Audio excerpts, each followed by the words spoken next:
Well, the next tab is Sound tab. In Sound tab, you will find the option Sounds Entry. Sounds Entry is designed to help users with auditory impairment.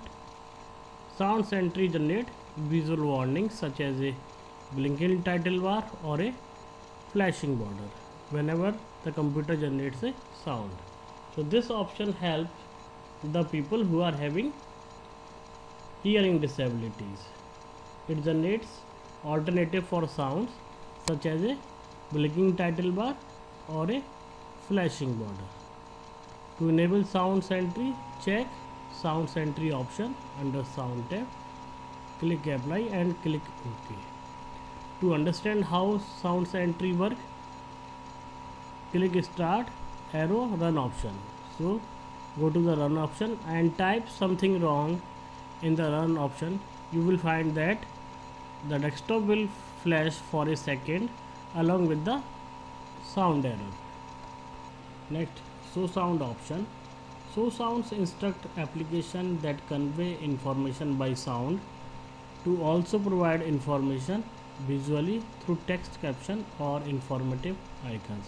So this is the definition, means conveyed not only by sound but visually also, such as by displaying text caption or informative icons.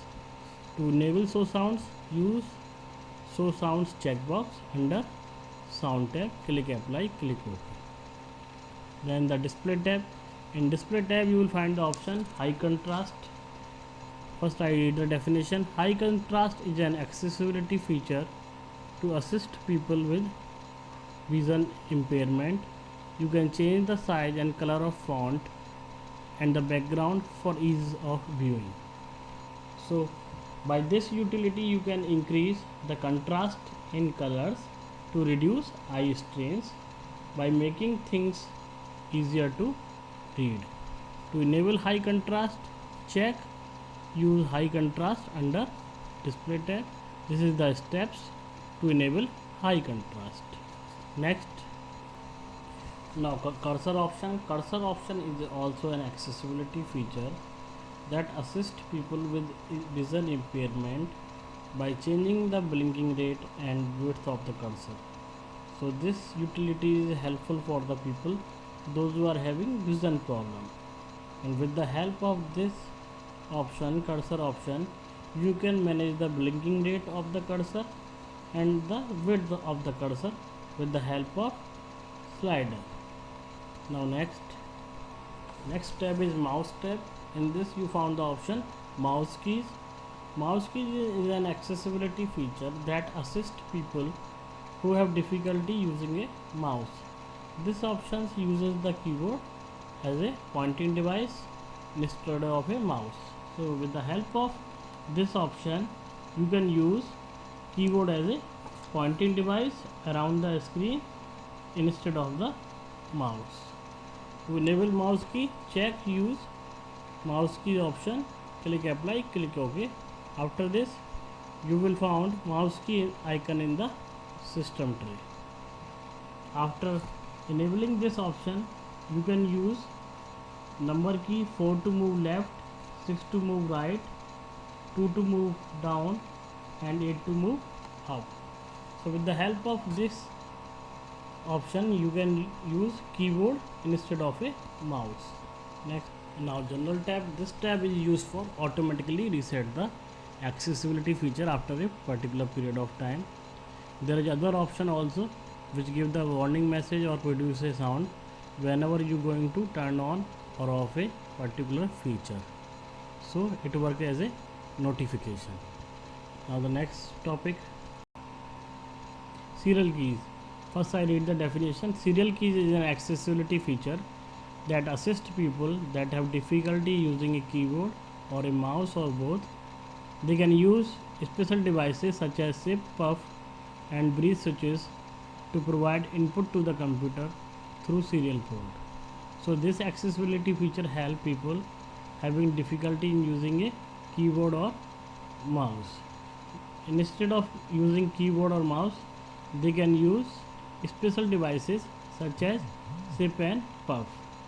Zip and puff is an assistive technology used to send signal to a device using air pressure by inhaling and exhaling.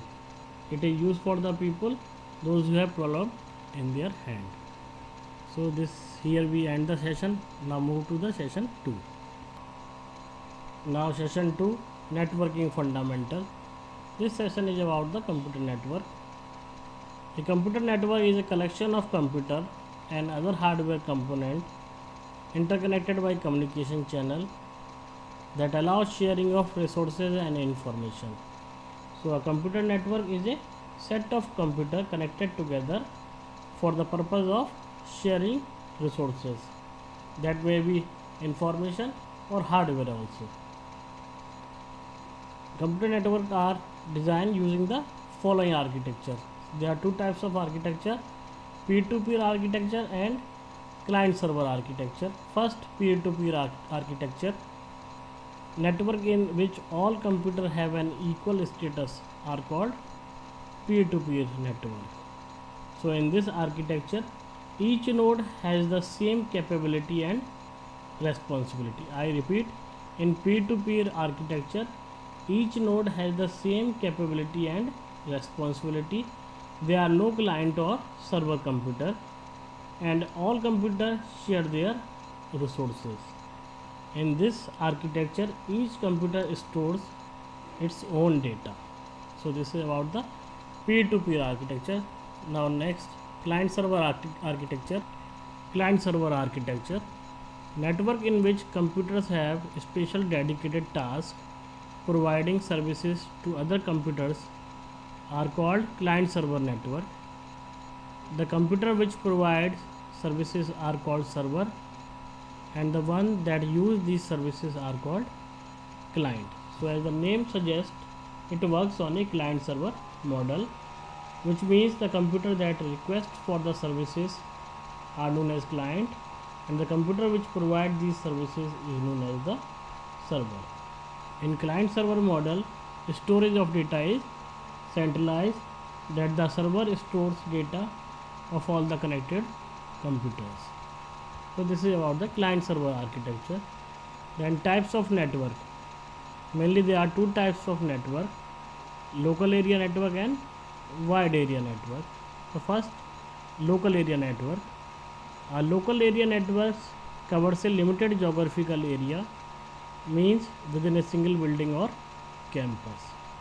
It offers very high speed and are used for connecting computers and peripheral devices such as printer and scanner. Then wide area network.